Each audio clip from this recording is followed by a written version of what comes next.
Welcome to a journey through African heritage, beauty, and timeless stories.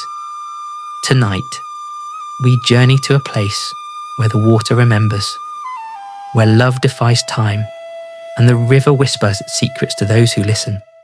This is the story of Priyi, long ago, before engines roared across the creeks, before oil bled into the waters. There was a village named Ogobiri. It sat by the Otoru River, wide, ancient, and alive. The people honoured it as though it were a god. At dawn, they poured palm wine into the tide, a gift to the river's spirit. At dusk, they sang to the waters songs older than memory, songs carried from one generation to the next, like the current that never sleeps. In this village lived a man named Tamuno, a fisherman, quiet, steadfast, a widower. His hands were calloused from years of pulling nets, his eyes deep, like the river at night. Tamuno had one treasure, his only child, Priyi. Priyi's laughter danced across the water. Her eyes shone brighter than the morning sun on the river's skin. But more than her beauty, Priyi had a gift. She could hear the river speak. When she sat at its edge, the wind quieted, birds stilled, and the water told her stories of places beyond the mangroves, of spirits who guarded the tide, of lovers lost and found beneath the moon. But one morning, as the mist curled above the Otoru, Priyi heard a voice she'd never heard before, a young man's voice, soft, deep, and it called her name, Priyi. She looked around, no one was there. The fishermen had already taken their canoes out. Her father was mending his nets by the shore. Again, the voice came, closer, clearer. Priyi. It came from the water. And there, just beyond the mist, she saw him, a young man standing ankle deep in the river, barefoot, a white tunic flowing around him, an indigo sash knotted at his waist. His coily hair glistened with droplets, but it was his eyes. Eyes the colour of the deep sea at moonrise. That held her still. He did not move toward her. He simply watched and smiled, as if he had been waiting a very long time. "Who are you?" she asked. "I am Orimi, a keeper of the river's memory." From that morning on, the voice became a part of her days. Sometimes, it told her stories of the river's past. Other times, it asked questions about her dreams, her fears, her heart. One afternoon, as the light danced on the water, Orimi's gaze lingered on her. "You listen well, Priyi," he said softly. "The river trusts you, perhaps more than it should." She frowned, unsure of his meaning, but before she could ask, he turned his eyes back to the current, and his voice grew quieter. "Not all who watch from the water's edge come with kindness in their tide. The river remembers everything, even the things we wish it wouldn't." The next morning, the river was restless. Its ripples moved against the wind, as if something below was stirring. Priyi knelt at the shore, her toes sinking into the cool, damp sand. She was about to greet Orimi when she heard it. A cry, faint at first, then louder, the cry of a boy. She turned her head, and there, in the water, was a child. His small arms thrashed against the current, his face half submerged. He gasped, a sound like a wounded bird, without a thought. Priyi leapt into the river. The water closed around her, cold, heavy, pulling. She kicked hard, her eyes fixed on the boy's small head above the waves. "Hold on," she called. The current was stronger than it should have been, as if the river itself did not want to let go. Her fingers brushed his arm. She grabbed him, pulling him to her chest. With one last push, she dragged him to the shore. He coughed, water spilling from his mouth. Pri-yi held him close, feeling his tiny heart race against hers, and then she noticed something. The boy's eyes. They were the same, deep, impossible blue as Orimi's. "Who are you?" she whispered. "I told you. I am a keeper of the river's memory." Pri-yi looked up, and Orimi was standing only a few feet away. No splash, no footsteps, just there. The boy in her arms looked from her to Orimi and smiled. The river had brought them together, but for what? She did not yet know. Pri-yi did not know what to say. The boy still clung to her, shivering, yet smiling. Orimi stepped closer. His eyes, that deep river blue, seemed older than the earth. "You saved him," Orimi said softly, "but you have pulled the river's secret onto the land." "What do you mean?" "Every soul the river keeps, it keeps for a reason. To take one back is to change the balance." Pri-yi's arms tightened around the boy. He was so light, so fragile, and yet something about his presence made the air feel colder. Orimi's gaze darkened. "You must return him before the moon is full. If you do not, the river will come for him, and for you." Pri-yi wanted to ask more, but when she turned, Orimi was gone. By the time she reached her father's hut, the boy had fallen asleep in her arms. Her father Tamuno sat by the fire, repairing his fishing net. "Papa, I found him in the river." "In the river? Alone?" Tamuno's hands stilled. His eyes narrowed, searching the boy's face as though looking for something invisible to Pri-yi. "This is not good, child." "Why?" "He was drowning." "You do not understand. There are spirits in that water. Old ones. They can appear as children, or as anything they wish. Never bring them into your home." That night, Pri-yi laid the boy on a mat by the fire. She could not shake the way his tiny hand had gripped hers, the way his smile seemed to hide something unspoken. In the darkness she heard the river, not the usual rhythm of water on stone, but a whisper, calling her name. "Pri-yi." She closed her eyes, but she knew. This was only the beginning. The morning came quietly. Mist clung to the Otoru River, and the village stirred awake like an old song. Pri-yi rose early, her eyes heavy from dreams she could not remember. The boy, still sleeping, lay curled under a raffia mat. His breathing was slow, too slow for a child his size. She leaned closer. His lips were faintly blue, yet his skin felt warm. "What are you?" When he woke, he smiled, the same strange smile as before, and pointed towards the river. "Come." "You speak?" "I've always spoken. You just weren't listening." Pri-yi followed him to the water's edge. There he knelt, dipping his hands into the current. From beneath the surface, a fish, scales shimmering like molten silver, rose into his palms. "For you." Pri-yi took the fish, its eyes bright as tiny moons.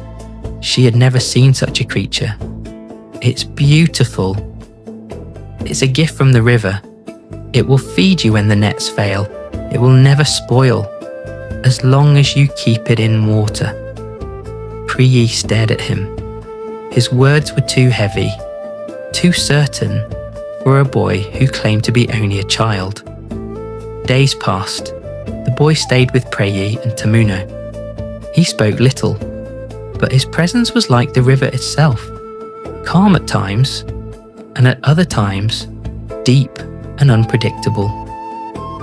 He mended nets faster than any fisherman. He knew where the fattest crabs hid, even in the dry season. And when the other children fell ill from fever, he touched their foreheads, and the heat left them. "Child, what spirit walks with you?" Tamuno asked. The same spirit that walks with the river. Tamuno said no more, but Pri-yi saw the way her father would watch the boy when he thought no one was looking.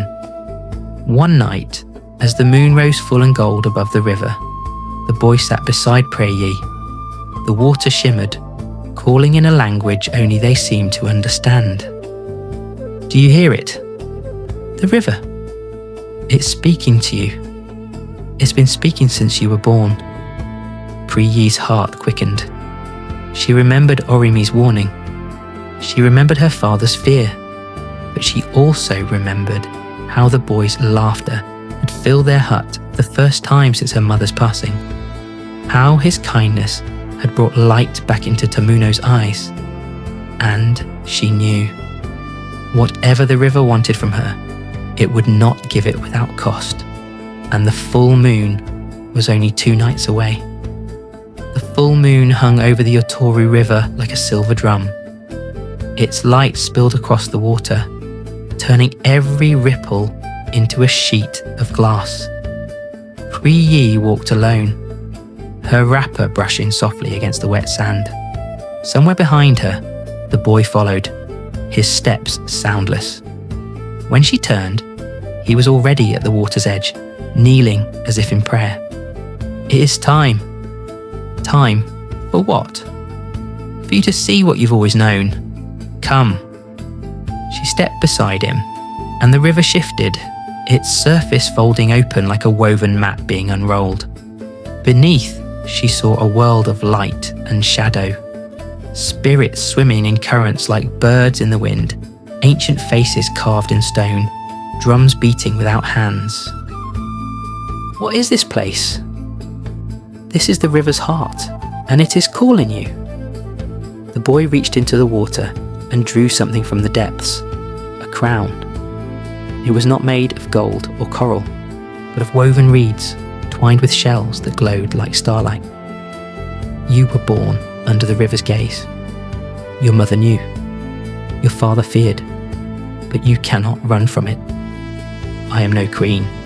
I am just my father's daughter. You are both. For the first time, Pri-yi truly saw him. Not just the boy who had appeared in the water, but something older, something that did not belong fully to the world of men. His blue eyes reflected the moon, and in that light, she felt both safe and afraid. If you take the crown, you will walk between 2 worlds. You will never be only human again, but you will keep the river's blessing, and it will keep you. She thought of her father. She thought of the nets that came back empty in the dry season. She thought of the silver fish that never spoiled, and she thought of him, the boy who spoke like the river, who had brought laughter back to their home. Pri-yi's hand hovered over the crown. The moonlight trembled on its shellwork. What happens if I say no? Then I will return to the river, and you will never see me again. The river waited, the moon waited, and so did he. For her answer, the stillness of the night broke.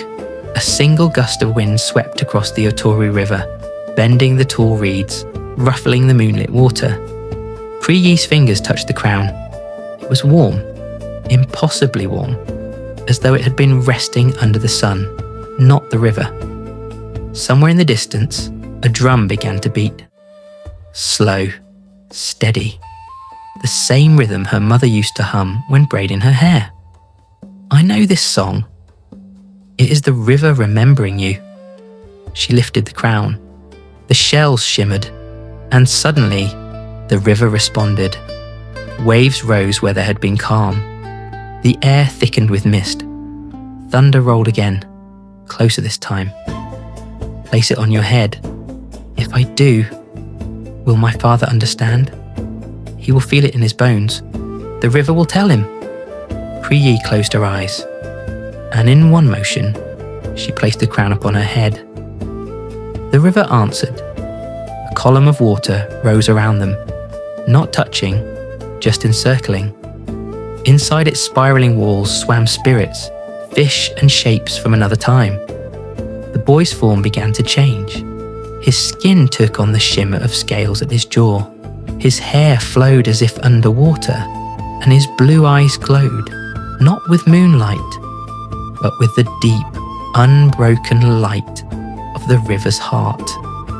Before her eyes, the boy's small frame began to stretch, limbs lengthening, shoulders broadening, the innocence of youth giving way to the grace of a man.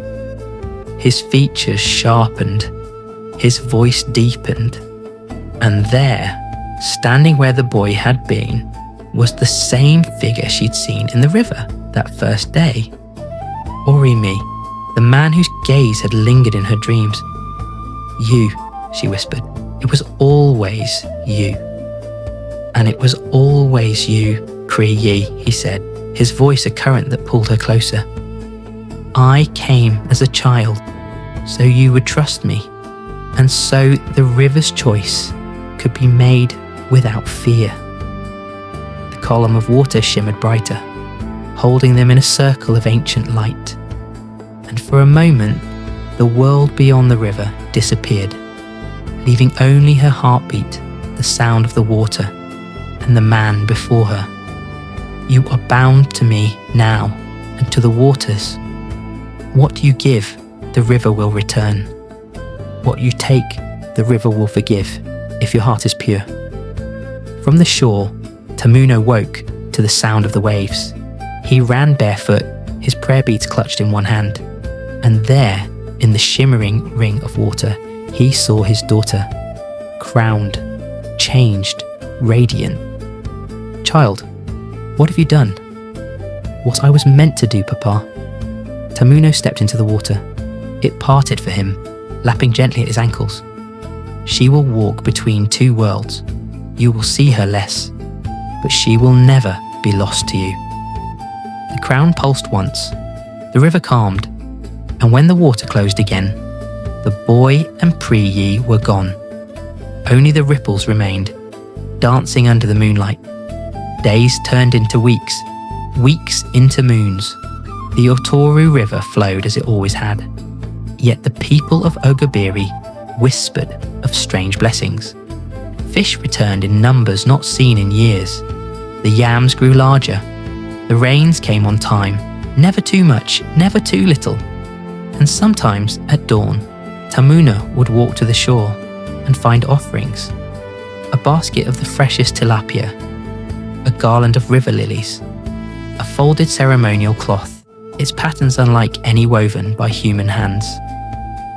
The people began to speak of the river's daughter, a spirit who watched over the village. Some said she was born of the river itself. Others said she was once a human child, but chosen by the waters. Tamuno never told them the truth. Instead, he prayed in silence at the river's edge. One Harmattan morning, as the mists lay thick and silver, Tamuno heard footsteps behind him. He turned, and there she was, Pri-yi. Her hair was longer now, braided and adorned with shells that glowed faintly in the pale sun. Her crown was gone, but her eyes still held the river's blue depths. She smiled, not the smile of a girl who had returned home, but the smile of someone who belonged to two worlds. "I cannot stay, Papa, but I will always come back. Then I will always be here." She pressed her forehead to his, a gesture of love as old as the river. And then, with the grace of flowing water, she stepped into the Otoru. The ripples carried her away, until the mist closed behind her. She was gone. But when the wind shifted over Ogobiri, and the reeds whispered at the water's edge, Tamuno would smile, for he knew the river's daughter was watching. That night, sleep came quickly, and in his dreams. The mists over the Otoru parted. He saw the shoreline as it had been long ago, before laughter filled his home, before little feet ran across the sand. The sound of waves carried voices his own and that of his late wife, pleading with a figure who stood in the shallows. A woman crowned with shells, her eyes deep as the tide. The memory pulled him closer, but before he could see more, the river rose and the dream was swept away.